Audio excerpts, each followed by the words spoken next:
बुरा वक्त मेरे दोस्त, बुरा वक्त इंसान को कमज़ोर करने के लिए नहीं बल्कि मजबूत करने के लिए आता है। बशर्ते आपका नज़रिया कैसा है वो आपके ऊपर डिपेंड करता है। अगर आपका नज़रिया पॉजिटिव होगा ना तो आप बुरे वक्त में भी आप अपना इतिहास रच सकते हैं। बशर्ते आपका ध्यान पॉजिटिव की तरफ होना चाहिए। ज़्यादातर लोगों का बुरा वक्त आता है ना तो उनका ध्यान निगेटिव हो जाता है, निगेटिव चीज़ों पे चला जाता है कि मेरे साथ ही ऐसा क्यों हुआ, उसने मेरे साथ ऐसा क्यों किया, भगवान ने मेरे साथ ही ऐसा क्यों करते हैं। जबकि इसका उलट भी हो सकता है ना कि भगवान हो सकता है कि मेरी आजमाइश कर रहे हो सकता है ये बुरा वक्त मेरे को मजबूती देने के लिए आई है, कुछ सिखाने के लिए आई है, कुछ बताने के लिए आई है। लेकिन लोग ये सब नहीं देखते हैं, बस निगेटिव, मेरे साथ ऐसा नहीं होना चाहिए था। मेरे दोस्त, ये दुनिया है, कब कहाँ और क्या हो जाए कोई नहीं जानता है। बस आपको उसके लिए तैयार होना चाहिए। और जो चीज़ भी आता है वो हमेशा के लिए रुकने के लिए नहीं आता है, आपको कुछ सिखाने के लिए और बताने के लिए आता है। लेकिन आप उसको पकड़ कर वहीं पे बैठ जाए तो गलती किसी के नहीं, आपके खुद की है। क्योंकि ज़िंदगी एक लाइफ लॉन्ग प्रोसेस है, इसमें इंसान को सीखते रहना है और आगे बढ़ते रहना है। कोई भी दुख या सुख आप खुद देखे हैं कि कोई भी एक समान हमेशा के लिए रहा है। दुख भी हमेशा के लिए नहीं रहता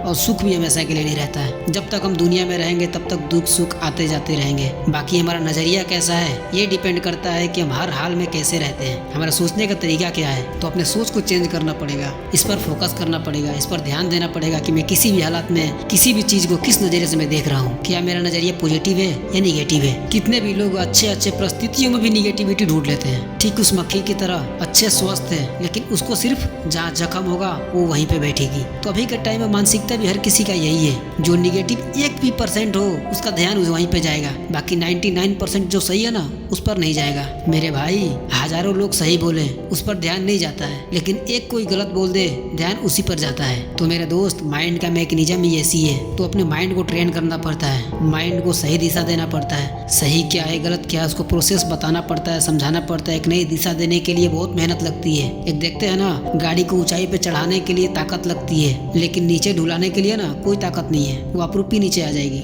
इसीलिए कोई भी चीज आपको मंजिल को हासिल करना है या आगे बढ़ना है या अपने आप को हेल्थ बनाना है, चाहे कुछ भी उसमें मेहनत लगता है। लेकिन इंसान को नीचे गिरने के लिए कोई मेहनत नहीं लगता है, बस जैसा है उसे छोड़ दीजिए, वो अपरूपी नीचे आ जाएगा।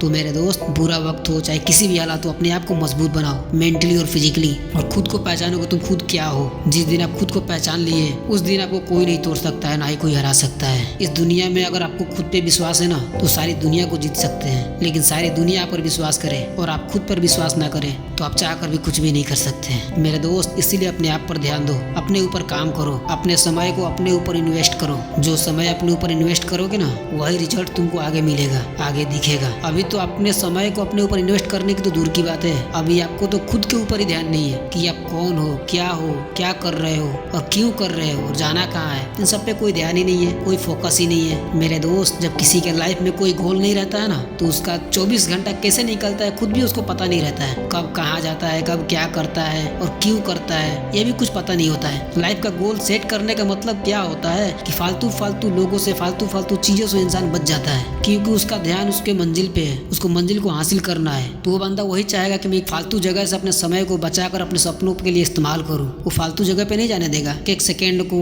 उसका ध्यान रखेगा कि मेरा समय कहाँ जा रहा है और जहाँ जा रहा है वहाँ से मुझे क्या मिल रहा है। और आपको तो इस सब पर कोई ध्यान ही नहीं है। तो आप खुद देखो ना कि आप अपने साथ क्या कर रहे हो, जो चीज आप कर रहे हो उसका फ्यूचर क्या है और उससे मिलने वाला क्या है। आपको किसी दूसरे की जिंदगी में झांकने की जरूरत नहीं है, आपको खुद की जिंदगी के अंदर झांकने की जरूरत है। आपकी पूरी लाइफ को सही करने की जरूरत नहीं है, आप अपना आज को सुधार लो, आपका फ्यूचर अपने आप सुधर जाएगा। आप खुद आज में देखो, आज मैं क्या कर रहा हूँ और जो चीज मैं कर रहा हूँ आज और अभी, उससे हमारा फ्यूचर निर्धारित होता है कि जो हम आज करेंगे, जो चीज हम सीखेंगे वही हमको फ्यूचर में मिलेगा। अब डिसाइड आपका है कि आज आप क्या कर रहे हैं, क्या टाइम बर्बाद कर रहे हैं या अपने टाइम को अपने सही जगह पे इस्तेमाल कर रहे हैं। मेरे दोस्त, जितना आप सोच रहे हो ना उससे कहीं तेजी से यह समय निकल रहा है और समय किसी के लिए नहीं रुकता है, ना ही आपके लिए ना ही किसी और के लिए, किसी के लिए समय नहीं रुकता है। और ये बात सही है कि फ्री में मिली हुई चीजों को इंसान कदर नहीं करता है। अगर यही समय 5,000 देना पड़े 1 घंटे का तो इंसान को उसको फर्क पड़ेगा कि इस 5,000 रुपये 1 घंटे के लिए दिया हूँ तो इसको कैसे इस्तेमाल करना है। 1 घंटे को दूर की बात है, 24 घंटा मिल रहा है लेकिन फिर भी उसकी कोई कदर नहीं है। जैसे बोलते हैं ना कि फ्री में मिली चीजों की इंसान की कोई कदर नहीं करता, चाहे वो इज्जत हो गया, प्यार हो गया, समय हो गया। जब किसी चीज को तुम फ्री में दोगे ना तो उसकी वैल्यू नहीं करेगा। इसीलिए मेरे दोस्त, अपने कीमत को समझो, क्योंकि जहाँ आप अपने टाइम दोगे ना वही आपको मिलेगा। तो टाइम अपने अपना उस जगह पे दो जहाँ से कोई अच्छा रिजल्ट मिले। ऐसी जगह पे मत दो जहाँ पे उसका कोई वैल्यू ही नहीं है, कोई कीमत ही नहीं है। तुम अपने टाइम की कीमत नहीं करोगे तो तुम्हारी कोई कीमत नहीं समझेगा। अपने आप को कीमती बनाओ, बाकी दुनिया झुक कर तुम्हारे सामने आएगी। किसी के पीछे जाने की जरूरत नहीं है। तुम अपना टाइम अपने ऊपर खर्च करो, उसके बाद दुनिया गूगल पे तुम्हें सर्च करेगी। Okay, all the best.